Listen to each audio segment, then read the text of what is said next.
24 કલાક બાદ અંગ દજાડતી ગરમી પડશે. ગરમી અંગે હવામાન વિભાગની આગાહી. કાજળ ગરમીમાં શેકાવા તૈયાર રહેજો. આવતીકાલથી ગરમીનો પારો વધશે. 2 થી 3 ડિગ્રી તાપમાન વધવાની આગાહી. માર્ચ મહિનાના અંતિમ સપ્તાહમાં રાજ્યના લોકોને પ્રચંડ ગરમી સહન કરવી પડશે. હવામાન વિભાગે આગાહી કરી છે કે આગામી દિવસોમાં રાજ્યમાં ગરમીનું પ્રમાણ વધવાનું છે. ઉત્તર પશ્ચિમ અને ઉત્તરના પવનો ફૂંકાતા આગામી 24 કલાકમાં 2 થી 3 ડિગ્રી તાપમાનનો વધારો નોંધાશે. આ ઉપરાંત એક વેસ્ટર્ન ડિસ્ટર્બન્સ સક્રિય થશે, જે પણ તાપમાનમાં વધવા માટે જવાબદાર હોઈ શકે છે. आने वाले दिनों के लिए जो वेदर फोरकास्ट है पूरे गुजरात स्टेट में ड्राई वेदर प्रिवेल करेगा और मैक्सिमम टेम्परेचर की बात करेंगे तो मैक्सिमम टेम्परेचर 24 आवर्स में 9 लाख रेंज में रहेगा. उसके बाद 2 से 3 डिग्री की बढ़ोतरी का पूर्वानुमान है और मिनिमम टेम्परेचर में भी 2 से 3 डिग्री की बढ़ोतरी का पूर्वानुमान है आने वाले 5 दिनों के लिए. આ સાથે હવામાન વિભાગ દ્વારા ગરમીના કારણે અકળામણ થાય તેવી સ્થિતિ રાજ્યમાં ઊભી થવાની સંભાવનાઓ પણ વ્યક્ત કરી છે, જેમાં 22 થી 24 તારીખ દરમિયાન સમગ્ર ગુજરાતના દરિયાકાંઠાના વિસ્તારોમાં ગરમીથી અકળામણ અનુભવાશે. આ તરફ અમદાવાદમાં હાલ તો ગરમીનું પ્રમાણ ઓછું છે, પરંતુ આગામી દિવસોમાં મહત્તમ તાપમાન 37 ડિગ્રી રહેવાની શક્યતા છે.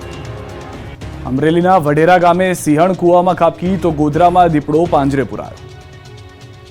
જાફરાબાદના વઢેરા ગામે મોડી રાત્રે એક સિંહણ કૂવામાં ખાબકી હોવાની ઘટના બની હતી. વઢેરા ગામમાં આવેલા 35 ફૂટ ઊંડા કૂવામાં સિંહણ ખાબકી, જેને પગલે સ્થાનિકને વન વિભાગને જાણ કરતા જ વન વિભાગ એક્શનમાં આવ્યું હતું અને સિંહણને બચાવી લેવા પ્રયાસ હાથ ધર્યા હતા. વન વિભાગ દ્વારા હાથ ધરવામાં આવેલ રેસ્ક્યુ ઓપરેશનનો વિડીયો પણ જોવા મળ્યો, જેમાં જોઈ શકાય છે કે વન વિભાગે કૂવામાં ખાટલો દોરડા વડે બાંધીને ઉતાર્યો હતો અને ત્યારબાદ શટરવાળું પાંજરું ઉતારતા સિંહણ પાંજરામાં આવી હતી. ત્યારબાદ સિંહણને હેમખેમ કૂવામાંથી બહાર કાઢવામાં આવેલ. કૂવામાં સિંહણ ખાબકી હોવાથી જાણ થતાં જ આસપાસના લોકો પણ ઘટના સ્થળે દોડી આવ્યા. સિંહણ કૂવામાંથી હેમખેમ બહાર આવી જતા સૌએ રાહતનો શ્વાસ લીધો હતો.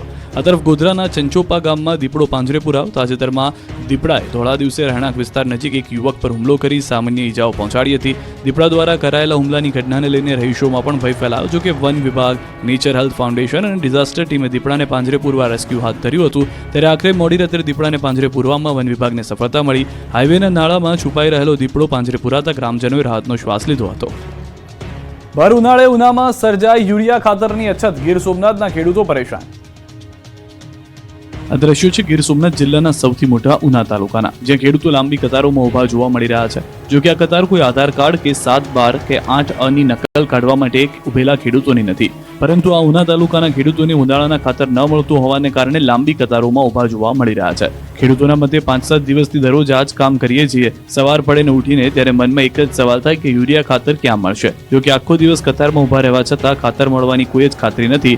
ક્યારેક તો ખેડૂતોને ધરમના ધક્કા પણ ખાવું પડે છે તેવું તે કહી રહ્યા છે. કલાકો સુધી લાઇનમાં ઉભા રહેવા છતાં ખાતર ન મળતા ખેડૂતોમાં પણ આક્રોશ ફેલાયો છે. ખાતર વિક્રેતા કાળાબજારી કરતા ખાતર ન આપતા હોવાનો પણ રોષ પહેરાયેલો ખેડૂતોનો આક્ષેપ છે. સામાન્ય રીતે શિયાળુ પાકમાં ખેડૂતને યુરિયા ખાતરની મોટી જરૂરિયાત પડતી હોય છે, ત્યારે ખરા સમયે ઉના પંથકમાં ખાતર ન મળતું હોવાને લઈને અનેક સવાલો ઊભા થયા છે. કારણ કે ઉના પંથકમાં મોટા પ્રમાણમાં ઉનાળુ બાજરી, તલ સહિતના પાકોનું વાવેતર કરવામાં આવે છે. એ જ પાકોને હાલ યુરિયા ખાતરની જરૂરિયાત હોવાને કારણે ખેડૂતો ખાતર માટે પડાપડી અને રજળપાટ કરી રહ્યા છે. દૂર ગ્રામ્ય પંથકમાંથી આવેલા ખેડૂતો ભૂખ્યા અને તરસ્યા ખાતર માટે ભર ઉનાળે તડકામાં તપતા હોય એવા દ્રશ્યો પણ જોવા મળી રહ્યા છે.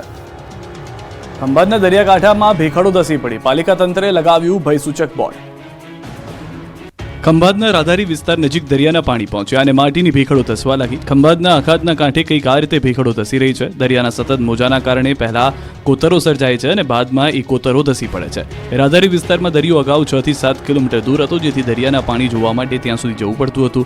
પરંતુ છેલ્લા કેટલાક દિવસોથી દરિયાના પાણી રાધારી વિસ્તાર નજીક આવી પહોંચ્યા હતા. રાધારી વિસ્તારમાં માટીની ભેખડોમાં ભરાતા દરિયાના પાણીને કારણે ભેખડો પાણીમાં ધસી રહ્યાનો વિડીયો પણ વાયરલ થયો છે. દરિયાના પાણીના કારણે ભેખડોનું ધોવાણ થઈ રહ્યું હોવાનું જોવા મળી રહ્યું છે. સાવચેતીના ભાગરૂપે નગરપાલિકા તંત્ર દ્વારા અહીં ભયસૂચક બોર્ડ લગાવવામાં આવ્યું છે અને લોકોને દરિયાકાંઠે ન જવા સૂચના અપાઈ છે. આ અંગે ભૂસ્તર શાસ્ત્રી PhD DS મોદીએ જણાવ્યું કે આ એક નૈસર્ગિક પ્રક્રિયા છે જે અનાદિકાળથી ચાલતી આવી છે. જ્યારે ભૂકંપ અથવા તો કોઈ કારણસર ભેખડોમાં તિરાડ પડે છે, ત્યારબાદ ભરતીના પાણી અથડાવાને કારણે ભેખડો નબળી પડીને તૂટી પડે છે. કુદરતી કારણો ઉપરાંત પ્રદૂષણ જેવા માનવસર્જિત કારણો પણ તેના માટે જવાબદાર હોઈ શકે છે. મોરબીમાં તંત્રનો અઘરો નિર્ણય. જાહેરમાં પેશાબ કરશો તો પોસ્ટર છપાશે. મોરબીવાસીઓ જાહેરમાં ગંદકી કરતા પછી જાહેરમાં શૌચક્રિયા કરતા ચેતી જજો, નહીતર કંઈક આ રીતે તમારા ફોટા પણ હોર્ડિંગમાં છપાતા વાર નહીં લાગે. મોરબી મહાનગરપાલિકાએ જાહેરમાં ગંદકી કરનારા અને શૌચ કરનારાના તત્વો સામે કડક હાથે કામ લીધું છે. આવા લોકોને દંડ ફટકારવાની સાથે સાથે પોસ્ટર પણ જાહેર કર્યા છે. શહેરના મુખ્ય 4 રસ્તા પર મોટા મોટા હોર્ડિંગ્સમાં પોસ્ટર છાપ્યા છે. મહાનગરપાલિકા દ્વારા આગામી દિવસોમાં ગંદકી કરનારા, થૂકનારા, શૌચક્રિયા કરનારા, પાણીનો બગાડ કરનારા તથા દબાણ કરનારા તત્વોને આ રીતે ઉજાગર કરી દંડ ફટકારવાનો નિર્ણય કરાયો છે, જેના ભાગરૂપે મહાનગરપાલિકાએ કેટલાક લોકોના પોસ્ટર જાહેર કર્યા છે. નશાકારક ટેબ્લેટ મળતા પોલીસ પણ ચોંકી. વડોદરાના વાઘોડિયા નજીકની ઘટના છે. 3 લાખથી વધારે નશાકારક ટેબ્લેટ મળતા વડોદરામાં ખળભળાટ મચી ગયો. વડોદરામાં એસઓજીએ બાતમીના આધારે ખટંબા ગોડાઉન વાઘોડિયા રોડના ઘરમાં આવેલ મેડિકલ સ્ટોરમાં એસઓજી દ્વારા દરોડા પાડ્યા હતા, જેમાં આરોપીઓ પાસેથી 3,70,000થી વધુનો ટેબ્લેટનો જથ્થો મળી આવ્યો હતો. મહત્વનું છે કે અગાઉ પોલીસે આરોપીઓ પાસેથી કફ સિરપની બોટલો તથા પ્રતિબંધિત ટ્રામાડોલ કેપ્સ્યુલનો જથ્થો ઝડપી પાડ્યો હતો. ત્યારે ફરી કાર્યવાહી કરાતા પોલીસને એનારેક્સ અલ્પોઝામ ટેબ્લેટના અનેક બોક્સ મળી આવ્યા છે. આમ પોલીસે કુલ 49 લાખથી વધુનો મુદ્દામાલ કબજે કરીને વિપુલ રાજપૂત તથા કેયુર રાજપૂત સામે કાયદેસરની કાર્યવાહી કરી છે. મહત્વનું છે કે આરોપીઓના ઘરે તથા મેડિકલ સ્ટોરમાં પોલીસ દ્વારા આ તપાસ હાથ ધરવામાં આવી હતી. આણંદની હોટલોમાં આરોગ્ય વિભાગે દરોડા પાડ્યા. અખાદ્ય સામગ્રી મળતા 5 હોટલો સીલ કરાઈ. આણંદના તંત્રના આરોગ્ય વિભાગે અલગ અલગ સ્થળોએ તવાઈ બોલાવી કેટલીક હોટલોમાં દરોડા પાડતા ફફડાટ ફેલાયો. તપાસ દરમિયાન હોટલોમાં બિનખાદ્ય ચીજવસ્તુ તેમજ ગંદકીની હકીકત સામે આવતા આરોગ્ય વિભાગની ટીમે 5 હોટલોને સીલ કરી છે. આરોગ્ય વિભાગના મતે આ હોટલોના રસોડામાં ગંદકી, જીવજંતુઓ, ગંદા પાણીના નિકાલનો અભાવ હતો. આ ઉપરાંત બિનખાદ્ય સામગ્રીઓ મળી આવતા કાર્યવાહી કરવામાં આવી. વિદ્યાનગર શહેરની હોટલોમાં આણંદ મહાનગરપાલિકાની આરોગ્ય વિભાગ અને સ્વચ્છતા વિભાગની ટીમે દરોડા પાડ્યા હતા. નાજ હોટલ, સિટી પોઈન્ટ હોટલ, રાજસ્થાનની હોટલ તાજા, પિઝા હોટલ અને હોટલ વોક ફૂડમાં આરોગ્યની ટીમ ત્રાટકી હતી. આ હોટલના રસોડામાં ગંદકી, જીવજંતુઓ ફરતા દેખાયા. આ ઉપરાંત રસોડામાં પણ ગંદા પાણીનો ઉપયોગ થતો હોવાનું સામે આવતા 5 હોટલોને સીલ કરી દેવામાં આવી. હોસ્પિટલનું ખાનગીકરણ અટકાવવા તાપીમાં વિરોધનો વંટોળ, વિશાળ રેલી યોજાઈ.